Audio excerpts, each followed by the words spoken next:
From the moment we met 55-year-old Debbie, the red flags were already piling high. My fiance's name is Mido.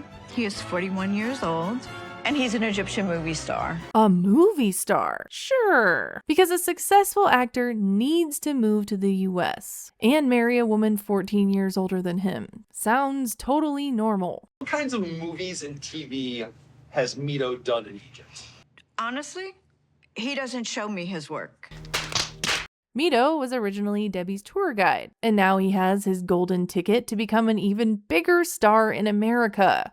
That's all it's gonna take. Hollywood to just see him act for 10 seconds, and he'll be the next Brad Pitt. This Debbie kind of reminds me of the other Debbie, ignoring obvious warning signs. But this guy doesn't read Debbie poems. Touch me, hold my bones, my heart, and everything breathe inside me. Instead, he treats Debbie more like a fan than a partner. Send me some more of your modeling shots so I can print those. You don't hear him say one thing about their wedding, them being together during those 90 days. It's just all about his plans of being famous when he gets there. So he still wants to do the acting thing when he gets here? That's the plan. He's even already asked Debbie if they can move to Hollywood. You know what? This actually reminds me more of Danielle and Mohammed. He was using her and he wasn't even really trying to hide it. He doesn't post Debbie on social media, but he posts other women. This is like textbook green card using scam. Debbie, hello? Is your brain turned on?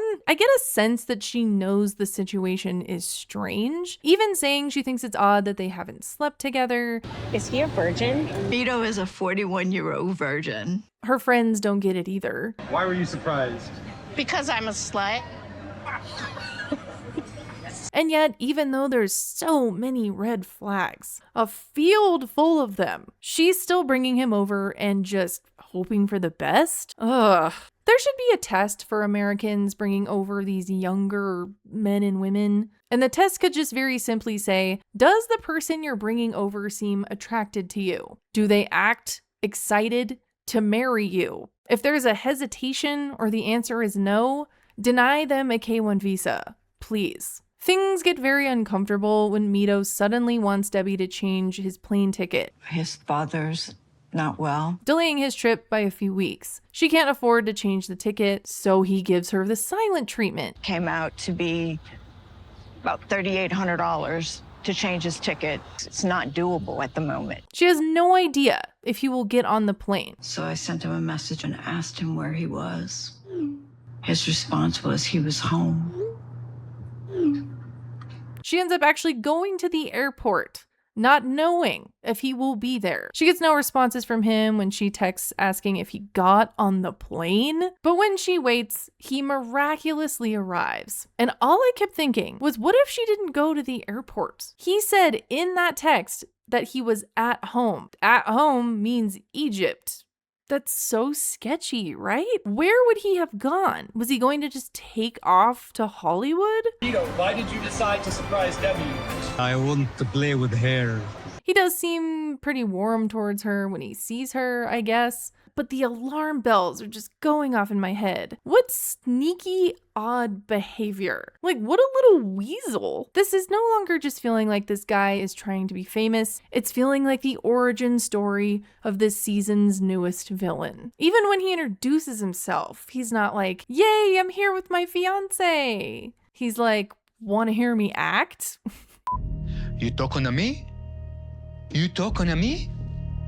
He briefly mentions Debbie after that, like, oh yeah, I'm here for Debbie too. How does she not get the ick? I got it the moment he introduced himself and winked. Did you inform Will Smith and Tom Cruise I'm here? I did, but they didn't respond. It's gonna be a long 90 days. He never apologizes for his prank. That's what they're calling this, by the way, a prank. Him pretending he didn't get on a plane and almost shattering this poor woman's heart. That's a prank. Haha, so funny. It's day 1 of 90 days, and I can't stand him. He arrives at Debbie's apartment, and when they head to bed, he reminds her of his no intimacy rule. So I normally wouldn't think that's odd, but I have that feeling, like that Muhammad and Danielle feeling again. Remember when Muhammad wouldn't kiss Danielle on their wedding day? I'm not allowed to kiss in this time. There is some specific things we do it in my religion in this month. And he blamed his religion? I don't know. You're a user, Muhammad. You used me. I don't feel that Mido is attracted to Debbie. Are you feeling tempted to get intimate? No. I don't see it. I'm not buying it. But Debbie is. She's eating it up. Waking up next to the man that I love was amazing. Where's my kiss? Okay. He's like, stop. Take me to Hollywood right now. How far from here to Hollywood? By car, by car. air, by car, a couple of days. Huh? Really? That's like a 27-hour drive. Was he going to bus there if she wasn't at the airport? What was the plan? You will just move from New Orleans to Hollywood. So they end up moving into a bigger apartment in New Orleans, not Hollywood. And this is the first moment where you see like a glimpse of Debbie not just buying what he's selling, or at least she isn't as patient with him. What happened between you two in the moving truck? He wanted a video of him driving the truck. I didn't hit video. I didn't realize it. I hit a picture. And he went off. He's saying she threw his phone at his face, so he's really mad. But she says she didn't do that. She seems like a huge pushover to me. I can't see her throwing a phone, or at least throwing it at his face on purpose, but he sure has a fit over it. Standing in the rain. This is his villain arc. A phone was thrown near or around his face. Cue standing dramatically in the rain. Even the dog ignores him. They do talk about their fight, but it just makes things worse. He seemed like this silly idiot before, but when he's talking to her in this coffee shop... I didn't throw it in your face. No. No, you do that. You did that. If that happened with me in Egypt, with another girlfriend or fiancé, I will live it. That look in his eyes, I don't like that look. I don't like the lying about flying in.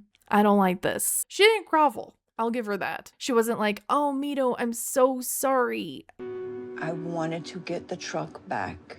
I was tired. I didn't feel like doing the video. That's not an excuse. I will be angry again, so it's enough.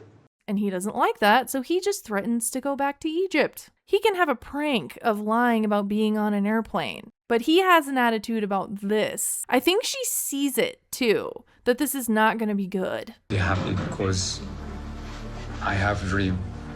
The 90 days have already started very bad. And every single conversation just goes back to him wanting to be famous in America. Every time. In the preview for the next week, he seems to really lose it. Get out. And Debbie doesn't seem to back down. At the start of this season, I thought Mido was just going to be another guy with a big ego and unrealistic Hollywood dreams. Now, I think he's realizing he doesn't need Debbie to get to Hollywood because he's very much like dropped the sweet guy act he had when he first got there. He just very easily is saying he's already going to leave. The good news for Debbie, though, is that she doesn't seem nearly as convinced by him as she was at the beginning. She's starting to push back. I don't know. I'm seeing villain. I'm seeing a new villain. Let me know what you think. We will have to keep watching the season to find out. I'm getting bad vibes from this guy. Anyways, thanks for watching. Bye!